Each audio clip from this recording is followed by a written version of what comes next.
जी दोस्तों, क्या हाल है क्या हाल है क्या हाल है। I hope you are all doing really really well. दोस्तों, ये एक बहुत ही इंपॉर्टेंट वीडियो है हर उस बच्चे के लिए जिसका अभी अपना सीए इंटरमीडिएट का या फाइनल का अटेम्प्ट है, और वो जो है अपना ये सोच रहा है कि मैं लॉ और ऑडिट में स्कोर किस तरीके से बढ़ाऊं।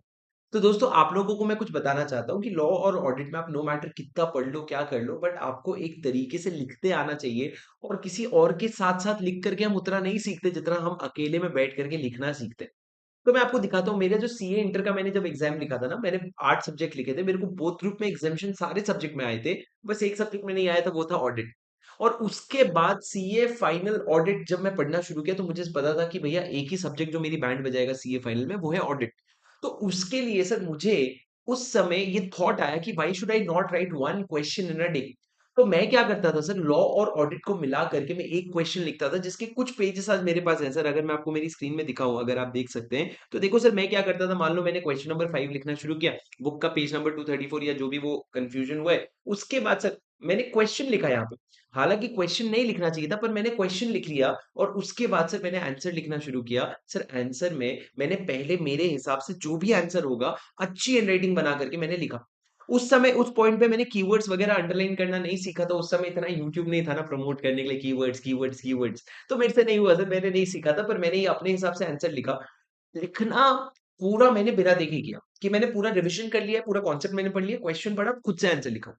आंसर लिखने के बाद मैंने पूरा आंसर लिखने के बाद the most important steps that majority of the people fail to do is, मैंने उसके साथ-साथ बाद में चेकिंग करी कि मैंने क्या-क्या गलत किया। तो देखो, मैंने देखा ऐसे मैंने रेड पेन से चेकिंग करता था खुद से। 200 काटा, मैंने बोला यार 2 ऐसे आएगा। उसके बाद मैंने यहाँ पे लिखा not relevant to the question. ये जो मैंने लिखा है यहाँ पे, ये रेलेवेंट नहीं है क्वेश्चन से। इससे सर जो लर्निंग होती है ना, ये जो अकेले में बैठ करके जो लर्निंग होती है ना, I think this learning is very immense. उसके बाद दोस्तों, अगर आप अगले पेज में देखोगे तो अगले पेज में मैंने फिर टैक्स ऑडिट के क्लॉज पे क्वेश्चन लिखा कि भैया टैक्स ऑडिट की क्लॉज के हिसाब से रेलेवेंट प्रोविजन ये होना चाहिए, और उसमें फैक्ट्स ऑफ द केस लिखा।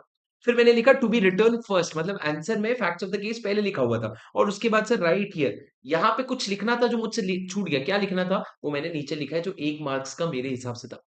तो बेसिकली इस तरीके से बहुत सारी चीज़ें मैंने, अगर एक और पेज होगा तो मैं दिखाता हूँ आपको। सर इस तरीके से एक एसे 315 का क्वेश्चन था।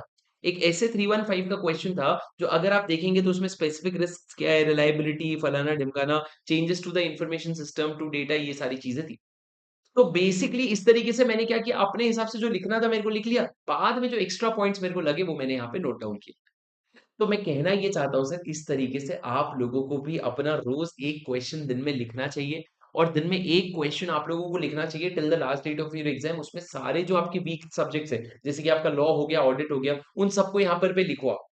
तो सर देखो, ऑडिट तो मैं नहीं पढ़ा था, पर लॉ के लिए मैं आपके लिए क्या कर सकता हूँ, सीए इंटरमीडिएट के जो लॉ के बच्चे हैं उन लोगों के लिए मैंने डीपीक्यू का एक चैलेंज लाया है। आप यहाँ पे डेट छोड़ो सर, यहाँ पे मैंने क्या किया है, चैप्टर नेम और डीपीक्यू, मैंने अपने क्वेश्चन बैंक में कौन सा क्वेश्चन है जो आपको लिखना है वो मैंने आपको निकाल के दे दिया। और मैंने आपके लिए 21 डेज चैलेंज लाया है सर, कि आप 21 डेज तक रोज एक 20 मिनट डाल के एक क्वेश्चन मेरे क्वेश्चन बैंक का खोलो, उसको पढ़ो और उसका आंसर लिखो, और इस तरीके से खुद से इवैल्यूएट करो, और आंसर जो लिखा हुआ है क्वेश्चन बैंक में उसको देख देख के आप प्रोग्रेस करो। आपका बहुत फायदा होगा सर। ये आपको ये डीपीक्यू वाला ये शीट कहाँ से मिलेगा, डीपीक्यू मतलब डेली प्रैक्टिस क्वेश्चन।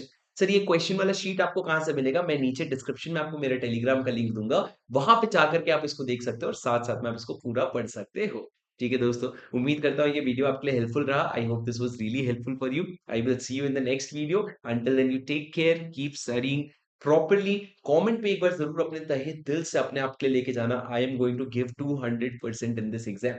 और आप ये लिखोगे, अंदर से फील आएगी, और आप लोग जो है उसको बहुत अच्छे से एग्जीक्यूट कर पाओगे। और मेरे लिए वीडियो को लाइक जरूर कर देना अगर आपको अच्छा लगा। नए हो चैनल में तो सब्सक्राइब जरूर कर लेना। और मिलता हूं आपसे अगले वीडियो में। Until then take care, study well, keep going. This is your ये बड़ी Shubham Singhal signing off. Bye bye.